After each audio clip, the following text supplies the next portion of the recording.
Madam Vice President, thank you for the time. Thank you. It's good to be with you, Brett. You know, voters tell pollsters all over the country and here in Pennsylvania that immigration is one of the key issues that they're looking at this election, and specifically the influx of illegal immigrants from more than 150 countries. How many illegal immigrants would you estimate your administration has released into the country over the last 3.5 years? Well, I'm glad you raised the issue of immigration because I agree with you. It is a topic of discussion that people want to rightly have. And you know what I'm going to talk about. Yeah, but right do you, now, just a number. Do you think it's 1 million, 3 million? Brett, let's just get to the point.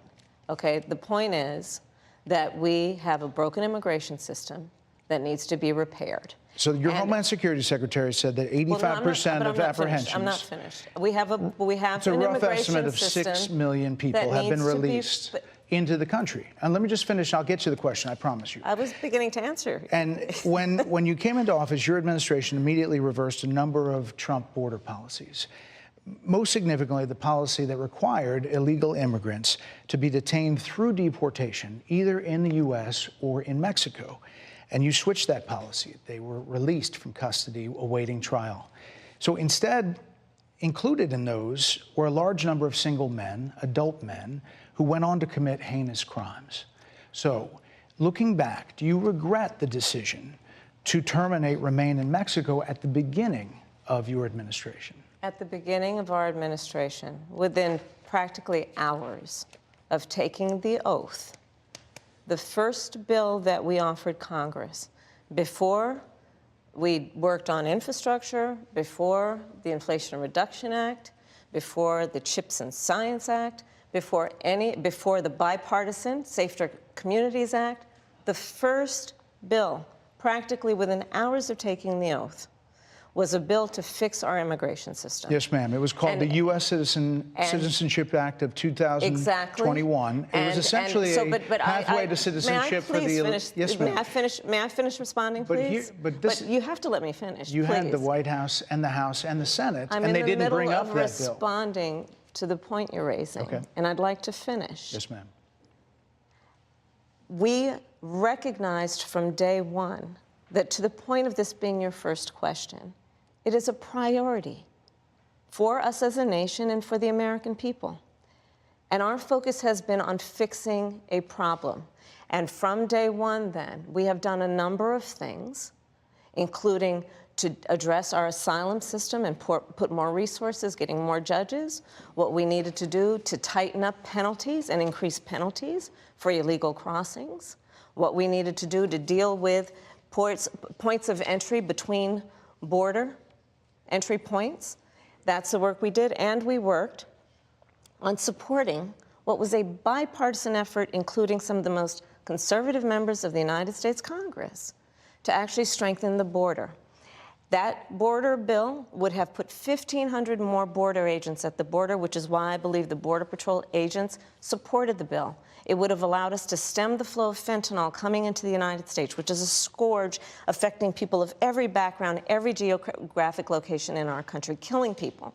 It would have allowed us to put more resources into prosecuting transnational criminal organizations, which I have done as the Attorney General, former Attorney General of a border state. Madam Vice President, a couple of things. Prosecuted trafficking of drugs, guns, and human beings. And Donald Trump, but let me just finish. 6 Democrats voted against that bill. Learned about that bill and told them to kill it because he preferred to run on a problem instead of fixing a problem. And in this election, this is rightly a discussion that the American people want to have. And what they want are solutions, and they want a president of the United States who's not playing political games with the issue, I hear you, but actually is focused on fixing it. 6 Democrats voted against that bill. It would have allowed 1.8 million illegal immigrants into the country a year. A lot of conservatives had a problem with it. These are the 6 Democrats. But more importantly, back to the original premise, Jocelyn Nungari, Rachel Morin, Laken Riley, they are young women who were brutally assaulted and killed by some of the men who were released at the beginning of the administration, well before a negotiated bipartisan bill. Former President Clinton actually referred to Laken Riley Sunday, campaigning for you in Georgia, saying if those men had been properly vetted, Laken Riley probably would not have been killed. So if it wouldn't have happened, this is well before any negotiation. This is well before Donald Trump got involved in the politics. This is a specific policy decision by your administration to release these men into the country. So what I'm saying to you, do you owe Brett, those families an apology? Let me just say, first of all, those are tragic cases. There's no question about that. There's no question about that. And I can't imagine the pain that the families of those victims have experienced for a loss that should not have occurred. So that is true. It is also true that if a border security had actually been passed 9 months ago, it would be 9 months that we would have had more border agents at the border, more support for the folks who are working around the clock trying to hold it all together. Madam Vice President. To ensure that no future harm would occur. And this election in 20 days will determine whether we have a president of the United States who actually cares more about fixing a problem, even if it is not to their political advantage in an election, because there was a solution, Brett. Madam Vice President, it was a policy decision in the early part of your administration. I will let one of the mothers talk about it. Take a listen. Because of the Biden-Harris administration open border policies catch and release, they were enrolled in the Alternatives to Detention program. This meant that they were released into the United States. It was not even a full 3 weeks later that they would take my daughter, Jocelyn Nungare's life. I believe the Biden-Harris administration open border policies are responsible for the death of my daughter. That's the early days. So do you owe them an apology, is what I'm saying. I will tell you that I am so sorry for her loss. I am so sorry for her loss, sincerely. But let's talk about what is happening right now with an individual who does not want to participate in solutions. Let's talk about that as well. But do you want to answer in her? all fairness, I told you, I feel awful for what she and her family have experienced. During that time, you said repeatedly that the border was secure. When in your mind did it start becoming a crisis? I think we've had a broken immigration system transcending, by the way, Donald Trump's administration, even before. Let's all be honest about that. I have no pride in saying that this is a perfect immigration system. I've been clear, I think we all are, that it needs to be fixed. We need more. I was just down at the border talking with border agents, and they will tell you, and I'm sure you probably, I know you investigate and you are a serious journalist, they will tell you, we need more judges. We need to process those cases faster. We need the support for those cases that should be prosecuted. They need more resources, and Congress ultimately is the only place that's going to get fixed, Brett. Well, that's how this system works. That's the premise of this question. There were 90-plus executive orders that were rescinded in the first days. Many of those were Trump border policies. I'm not going to stay here because there's other things to talk about, but you frequently talked to the Border Patrol Union for support of that bipartisan bill, and they did. They supported it. But they also just endorsed Donald Trump and said, you've been, quote, a failure with border security. Why do you think they said that? I think they're frustrated, and I get it. They want support. They want support, and that's what that border security bill would have done. These guys down at the border, these men and women, they're working hard. They're working around the clock. I get it. There's a lot of people that look back at what you said in 2019 when you first ran for president. And there have been changes, and you've talked about some of them. When it comes to immigration, you supported allowing immigrants in the country illegally to apply for driver's license, to qualify for free tuition at universities, to be enrolled in free health care. Do you still support those things? Listen, that was 5 years ago, and I'm very clear that I will follow the law. I have made that statement over and over again, and as Vice President of the United States, that's exactly what I've done, not to mention before.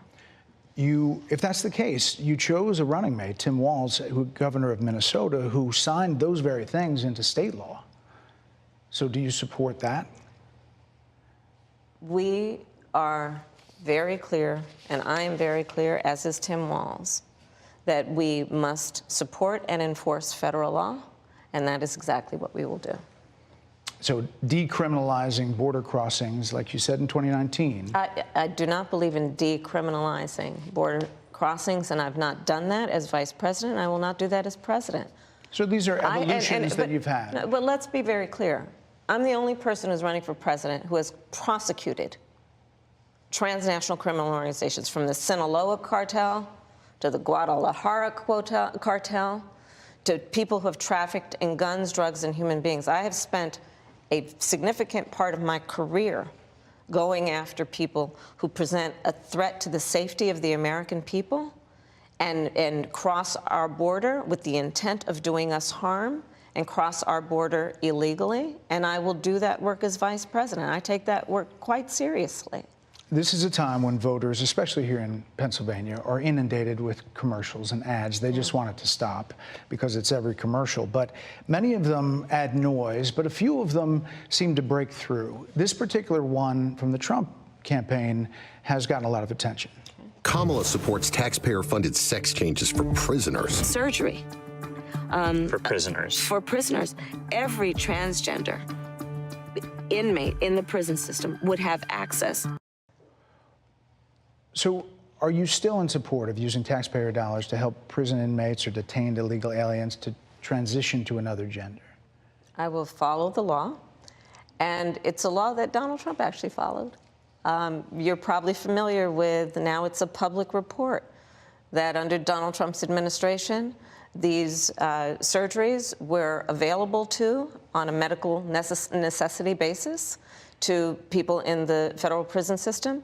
And I think, frankly, that ad from the Trump campaign is a little bit of like throwing, stones when you're living in a glass house. The Trump aides say that he never advocated for that prison policy and no gender transition surgeries you know what, you got to happened take during responsible for what his happened in your presidency. administration. Yeah, no surgeries happened in his presidency. It's in so black and white. Would you still advocate for using taxpayer dollars for gender reassignment surgeries? I will follow the law, just as I think Donald Trump would say he did. You would have a say as president. Like I said, I think it's real. He spent $20 million on those ads, trying to create a sense of fear in the voters because he actually has no plan in this election that is about focusing on the needs of the American people.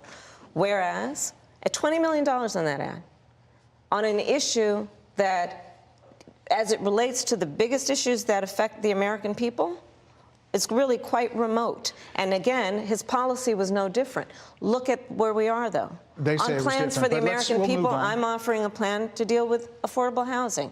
I'm offering a plan to deal with what we need to do to strengthen small businesses, which are the backbone of America's economy. I am offering a plan that is about taking care of young parents and giving them the support they need. My plans for the economy will strengthen the economy, as have been reviewed by 16 Nobel laureates, Goldman Sachs, Moody's, and recently the Wall Street Journal, which have all studied our plans and have indicated my plans for our economy would strengthen our economy, his would make them weaker, would ignite inflation and invite a recession by the middle of next year. Those are the facts. Why do you think more people say they trust him on the economy than they trust you? I think that when you look at an analysis of our plans for what we would do as President of the United States, it has been clear to those who study and understand how economic policy works that moving forward, because I do believe the American people are ready to turn the page on the divisiveness and the type of rhetoric that has come out of Donald Trump. People are ready to chart a new way forward,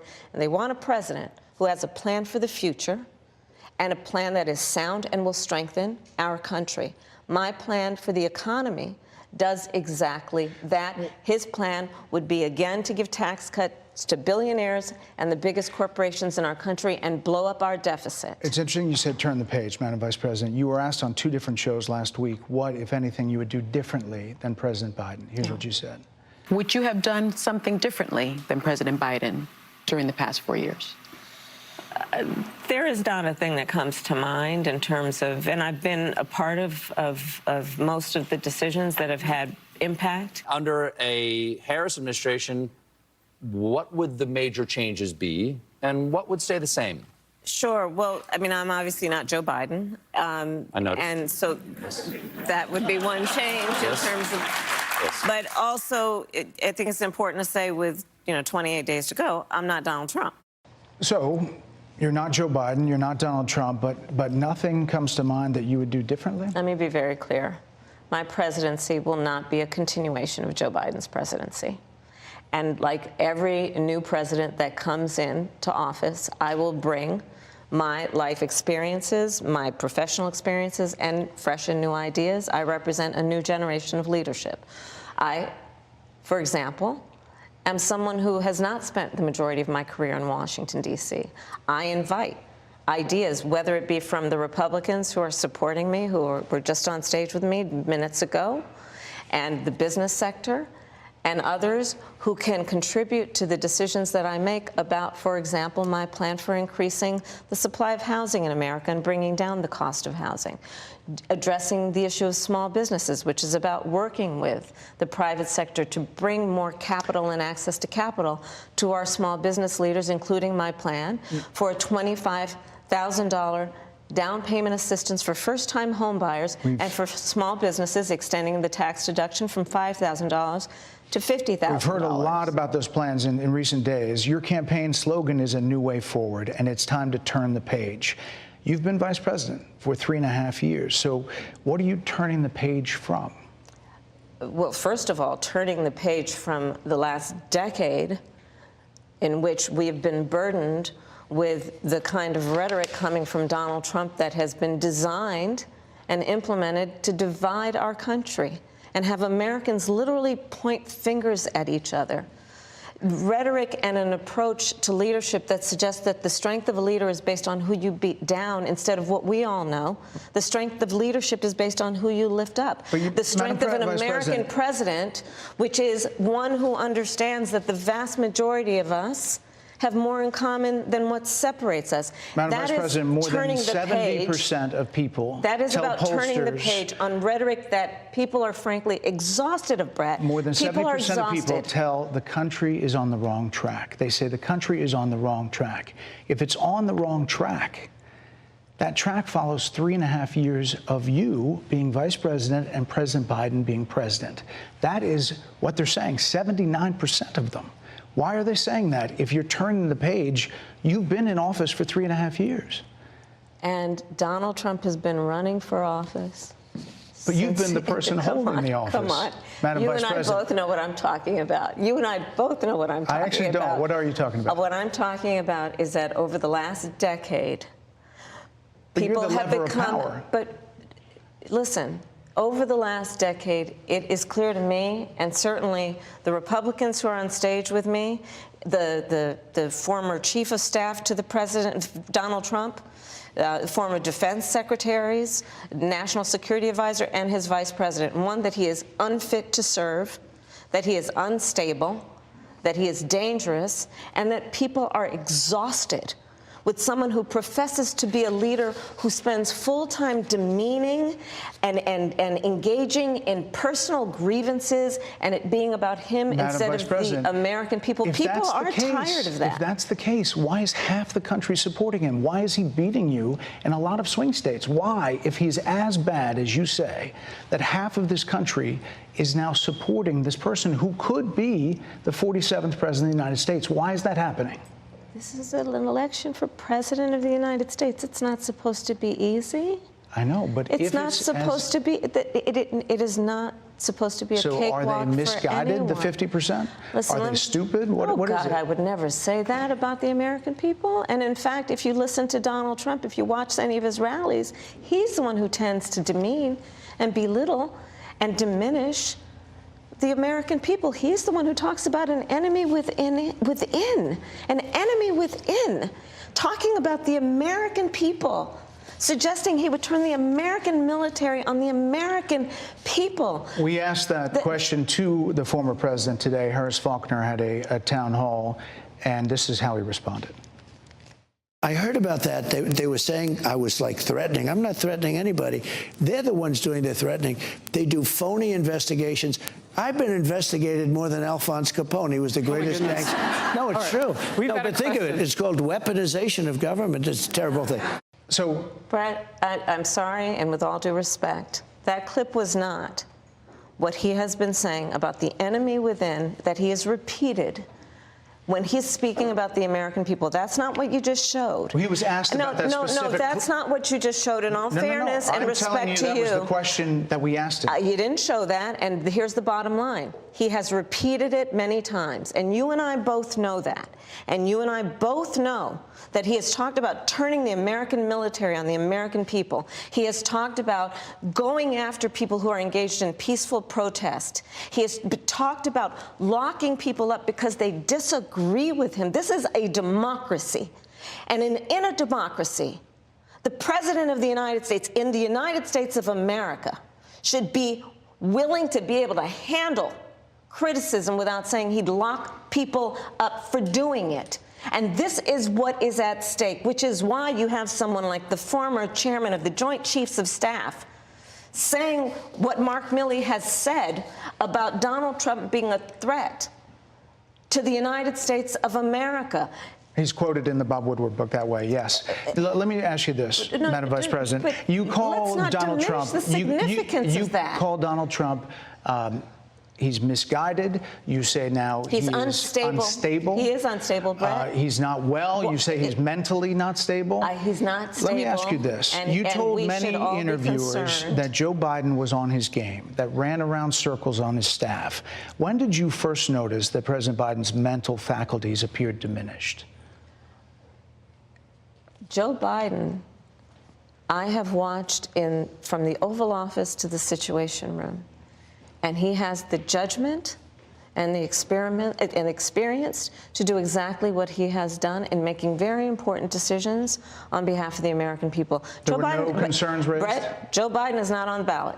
I understand. And Donald Trump but is. You talked about it. And Donald Trump After George Clooney said within a few minutes of talking to President Biden at a fundraiser that he thought this was not the same Joe Biden that we saw on the debate stage. Donald Trump is on the ballot. I understand.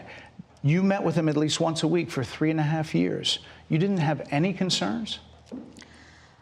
I think the American people have a concern about Donald Trump, which is why the people who know him best, including leaders of our national security community, have all spoken out. Even people who worked for him in the Oval Office, worked with him in the Situation Room, and have said he is unfit and dangerous and should never be president of the United States again, including his former vice president, which is why the job was open for him to choose another running mate. So that is a fact. That is a fact. Madam Vice President, two more things. You were asked on 60 Minutes about the biggest threat that the world faces, that the U.S. faces. This is what you said. Which foreign country do you consider to be our greatest adversary? I think there's an obvious one in mind, which is Iran. Iran has American blood on their hands, okay? This attack on Israel, 200 ballistic missiles. What we need to do to ensure that Iran never achieves the ability to be a nuclear power, that is one of my highest priorities. A number of experts thought you would say China. The FBI director had said that. But you said Iran. If that's the case, what do you say to critics who look at the actions of your administration and say you're not acting like Iran is the #1 threat? Well, I will tell you most recently, whether it was in April or in October, in the several hours on each occasion that Iran posed a threat to Israel, I was there. Most recently in the Situation Room, in the most recent attack, working with the heads of our military and doing what America must always do to defend and to support Israel in its requirement to defend itself, and to give American support to be able to allow Israel to have the resources to defend itself against attack, including from Iran and Iran's terrorist proxies in the region. Right. And that but those is, proxies and, were getting funded by my Iran. commitment to that is unyielding and unwavering. Critics just say that you either relaxed or failed to enforce sanctions on Iran, allowing all of this money to flow into Iran, like billions. Let's go back to oil Donald profits. Trump, who pulled out of a deal that would have actually put Iran in check. The estimates and then in billions. It was during Donald Trump's that administration go towards that the Iran regime. That we had an American military base that was attacked, where American soldiers suffered traumatic brain injuries, and Donald Trump dismissed them as headaches, not to mention how Donald Trump has treated and talked about America's military and military service people, calling them suckers and losers, Hamas, has diminished the significance. We're talking over each other. I apologize. Well, I would like that we would have a conversation that is grounded in full assessment of the facts, which includes, I think this interview is supposed to be about the choices that your viewers should be presented about this election, and the contrast is important. Yes, ma'am. And on the subject of Iran, I am offering what should be an important contrast that is presented for folks to make a decision that they feel. Who look at what the administration did and say and think differently. Madam Vice President, they're wrapping me very hard here. I hope you got to say what you wanted to say about Donald Trump. There are a lot of things. There's more to say. I have much more to say. There are a lot of things that people want to learn about you and your policies, and that's why we invited you here. I invite everyone to go to KamalaHarris.com, and you will see that I have 80 pages of policies that are quite comprehensive and should be accessible to anyone who would like to read them.